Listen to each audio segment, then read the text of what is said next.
তাদের পালিয়ে গেছে পার্শ্ববর্তী দেশ বা অন্য কোনো দেশে, কিন্তু এরা প্রশ্রয় পাচ্ছে কার দ্বারা? এটা তো সকলের, মানে এখানে যারা আছেন বিশেষ করে প্রশাসনের ব্যক্তিরা তো জানার কথা, কোথায় এই সমস্ত ভয়ঙ্কর সন্ত্রাসীরা লুকিয়ে আছে, যারা 15 বছর ধরে শেখ হাসিনাকে পাহারা দিয়েছে এবং এই পাহারার বিনিময়ে যারা অন্যের বাড়িঘর দখল করেছে, ব্যাংক লুট করেছে, অন্যের সম্পত্তি লুট করেছে এবং যারা টাকা পাচার করেছে, ব্যাংক হরি লুট করেছে, তারা আজকে এই জনসমুদ্রের মধ্যে কোথায় লুকিয়ে আছে? এইটা অন্তর্বর্তীকালীন সরকার তারা যদি খুঁজে বের করতে না পারে, তাহলে তো এই সরকারকে মানুষ ব্যর্থ সরকার বলবে।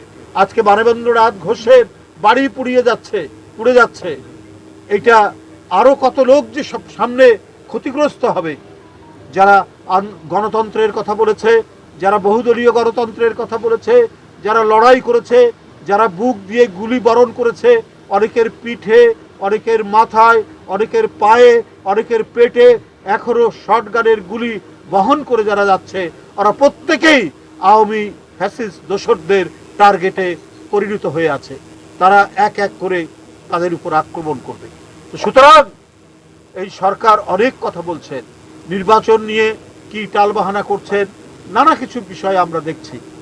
এই সরকার তো গণতান্ত্রিক সংগ্রামের ফসল, তার তো প্রতিটি ক্ষেত্রে জবাবদিহিতে থাকতে হবে, জনগণের কাছে জবাবদিহিতা করতে হবে যে মানবেন্দ্রনাথ ঘোষের বাড়িতে আগুন লাগলো কি করে, যে ফ্যাসিবাদের বিরুদ্ধে তার চিত্রকর্ম দিয়ে, তার শৈল্পিক চেতনা দিয়ে সে সেটাকে প্রতিবাদ করেছে, এই অপরাধী, এটা হতে পারে না।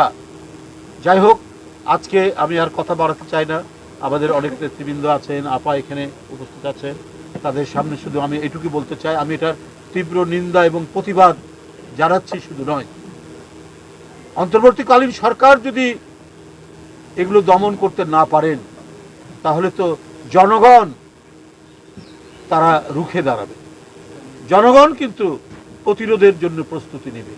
কারণ সরকারের দায়িত্ব প্রত্যেকটি মানুষের জীবন এবং মাল নিরাপত্তা বিধান করা, আর যারা গণতন্ত্রের জন্য লড়াকু যে সমস্ত সৈনিক, রাজনৈতিক কর্মী, শিল্পী, কুশলী যারা রয়েছেন, তারা আজকে নিরাপত্তাহীন, তাদের বাড়িঘর পুড়ে যাচ্ছে, ছাই হয়ে যাচ্ছে, ভস্মীভূত হচ্ছে। যেখানে মানবেন্দ্র ঘোষের অনেক শিল্পকর্ম ছিল, সেগুলো ভস্মীভূত হয়ে গেছে। এইটা এই সময় আজকে 8 মাস পেরিয়ে গেছে, তারা কি করে উকি দেয়, তারা কি করে এই ধরনের ভয়ঙ্কর আক্রমণ করে পুড়িয়ে দিতে পারে, এটি গ্রামের মধ্যে ঢুকে, এটা আমার মাথায় আসছে না।